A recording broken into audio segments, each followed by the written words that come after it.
आज हम swine flu के बारे में बात करने वाले हैं, लेकिन स्वाइन फ्लू के जो लक्षण है वो तो आप सभी जानते हो, जैसे सर्दी, खांसी, बुखार। और पिछले कुछ दिनों में जो मुंबई जैसे शहर में स्वाइन फ्लू के केसेस बढ़ रहे हैं, ये भी आप जानते हो। लेकिन आज मेनली हम बात करने वाले हैं जो स्वाइन फ्लू को डायग्नोज करने के लिए टेस्ट होती है, वो टेस्ट कौन सी टेस्ट होती है, किसे करवानी है, और अगर टेस्ट का रिपोर्ट आपके हाथ में आता है तो एग्जैक्टली क्या समझे, क्योंकि जो टेस्ट का रिपोर्ट है वो काफी कंफ्यूजिंग रहता है। और इसी के बारे में आज मैं आपको बताने वाला हूं कि स्वाइन फ्लू का टेस्ट कैसे पढ़ा जाएगा और स्वाइन फ्लू का टेस्ट किसे करवाना है, कब करवाना है।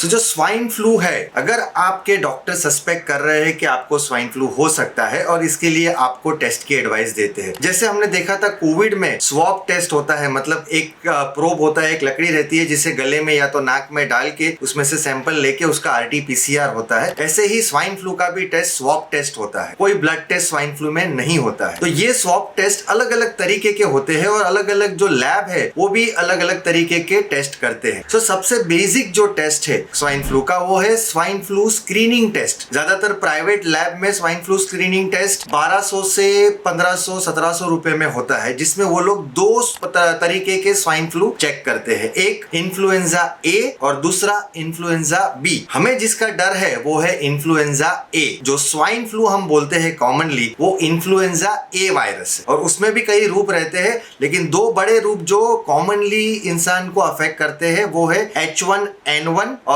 H3N2। तो ये इन्फ्लुएंजा ए के जो दो रूप है इसका टेस्टिंग होता है। लेकिन जो स्क्रीनिंग टेस्ट मैंने आपको बताया जो 1200 से 1500 1600 की होती है, उसमें डिटेल टेस्ट नहीं आता है। उसमें आपको सिर्फ रिपोर्ट में लिखा हुआ होगा इन्फ्लुएंजा ए पॉजिटिव या नेगेटिव, इन्फ्लुएंजा बी पॉजिटिव या नेगेटिव। तो कई लोग क्या करते हैं कि ये बेसिक रिपोर्ट कराते हैं और अगर इन्फ्लुएंजा ए पॉजिटिव आता है तो अंदाजा लगा देते हैं कि शायद ये स्वाइन फ्लू H1N1 या H2N3 होगा और अपने डॉक्टर की सलाह से स्वाइन फ्लू की मेडिसिन शुरू कर देते हैं। लेकिन दूसरी एक तरीके का रिपोर्ट भी है जो काफी महंगा है, मतलब 3000 से 4000 के आसपास इसका रिपोर्ट होता है, जिसमें स्वाइन फ्लू के जो डिटेल्ड वायरस है इसके बारे में डिटेल आती है। मतलब इन्फ्लुएंजा ए अगर है तो कौन से तरीके का इन्फ्लुएंजा है, मतलब H1N1 है या H3N2 है। ज्यादातर एज अ डॉक्टर हमें इतनी डिटेल की जरूरत नहीं होती है। अगर इन्फ्लुएंजा ए पॉजिटिव है तो हम अंदाज से पेशेंट की स्वाइन फ्लू की मेडिसिन, एंटीवायरल मेडिसिन शुरू कर देते हैं। तो ज्यादातर केस में हम डिटेल महंगा वाला टेस्ट पेशेंट का नहीं कराते। अब सवाल आता है कि किसे टेस्ट कराना है। अगर आपकी उम्र 10 साल से 50 साल के बीच में है और अगर आपको स्वाइन फ्लू जैसे लक्षण है तो जरूरी नहीं है कि आपको टेस्ट कराना है। अगर आपको कोई कोमॉर्बिडिटी नहीं है या कोई अलग दूसरी बीमारी नहीं है, आपकी इम्यूनिटी ठीक ठाक है, तो इवन दो अगर ये स्वाइन फ्लू भी होगा तो भी रूटीन रेगुलर मेडिसिन से ही आपका स्वाइन फ्लू ठीक हो सकता है, क्योंकि आपकी इम्यूनिटी अच्छी है और जो स्वाइन फ्लू का वायरस है वो आपकी बॉडी अपने आप उसे मार देगा।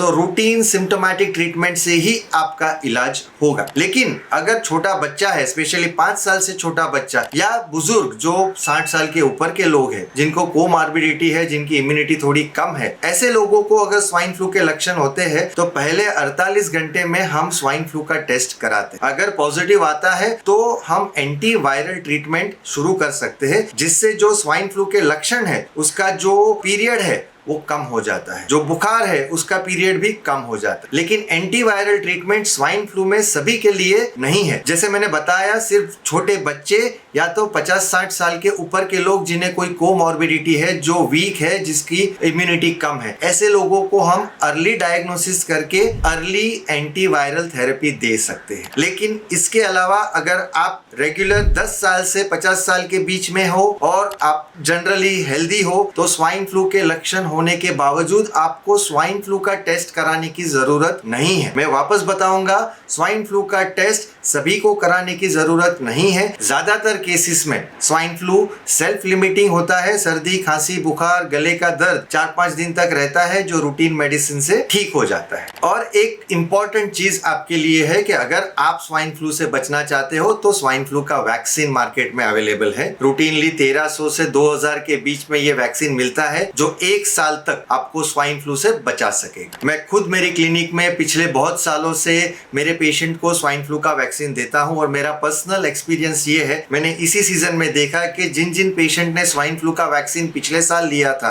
या इस साल भी जनवरी फरवरी में लिया था, उन्हें स्वाइन फ्लू के लक्षण आने के बावजूद उनकी रिकवरी 2 या 3 दिन में हो गई। पिछले हफ्ते ही एक पेशेंट देखा जिसको स्वाइन फ्लू ए, इन्फ्लुएंजा ए H1N1 पॉजिटिव था, लेकिन उस पेशेंट ने पिछले 3 साल से स्वाइन फ्लू का वैक्सीन रेगुलरली लिया है और उसे पॉजिटिव आने के बावजूद मुझे ज्यादा ट्रीटमेंट देने की जरूरत नहीं पड़ी। 2-3 दिन की रेगुलर मेडिसिन से वो स्वाइन फ्लू उसका ठीक हो गया। इनफैक्ट एंटीवायरल ट्रीटमेंट देने की भी जरूरत नहीं पड़ी। तो इन्फ्लुएंजा का वैक्सीन आप जरूर लगवाएं, इससे आपको फ्यूचर में स्वाइन फ्लू होने से आपको प्रोटेक्शन मिलेगा। मैं ऐसा नहीं बोल रहा हूं कि स्वाइन फ्लू नहीं होगा, वैक्सीन लिया है फिर भी स्वाइन फ्लू हो सकता है, लेकिन अगर आपको स्वाइन फ्लू हो गया और आपने वैक्सीन लिया हुआ है तो जो आपकी सीवियर है, आपके सिम्टम्स है, वो कम होंगे और रिकवरी जल्द होगी। आई होप आपको आज का वीडियो पसंद आया तो हमारी चैनल 1010 हेल्थ को जरूर सब्सक्राइब कीजिए और अगर कुछ सुझाव है तो आप कमेंट सेक्शन में जरूर शेयर कर सकते हैं और ये वीडियो लोगों के साथ शेयर भी कर सकते हैं। Thank you.